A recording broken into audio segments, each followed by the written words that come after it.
El movimiento recíproco es el camino para evitar uno de los riesgos más comunes durante la preparación, la fractura del instrumento debido a la fatiga de material. Para hacer entender las ventajas del movimiento recíproco, debemos echar un vistazo a las razones principales que causan la fractura de los instrumentos en la preparación rotatoria convencional.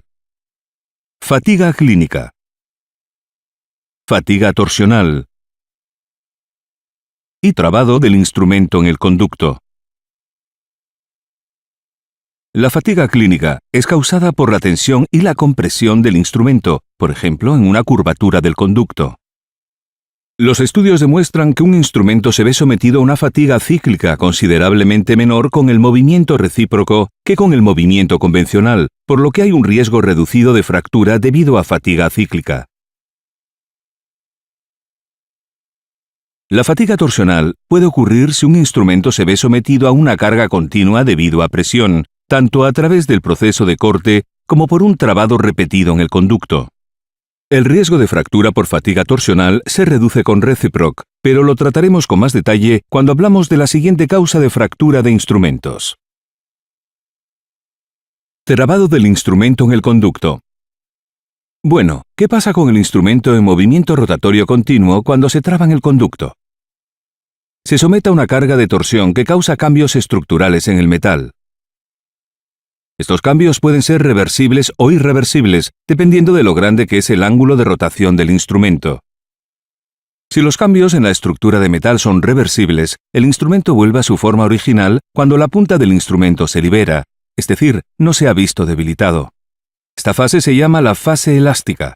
Cambios irreversibles, que debilitan el instrumento, solo se producen cuando el ángulo de rotación es más grande.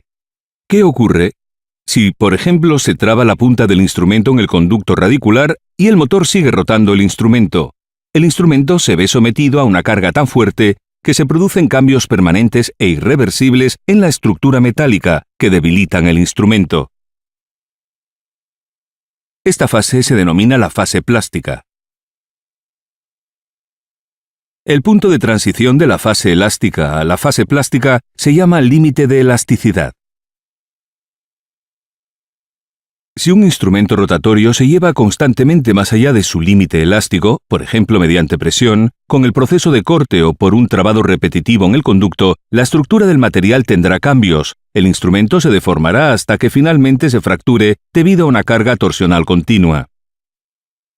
¿Qué significa esto para la preparación con Reciproc con movimiento recíproco? El riesgo de fractura de instrumentos debido a un instrumento trabado se reduce a un mínimo, ya que los motores VDW Reciproc han sido programados con ángulos de rotación específicos que están por debajo del límite elástico de Reciproc, junto con otros parámetros de motor que permiten una preparación óptima, segura y eficaz. No es cualquier movimiento recíproco. Los motores e instrumentos de VDW tienen una interacción perfecta que minimiza el riesgo de fractura de un instrumento.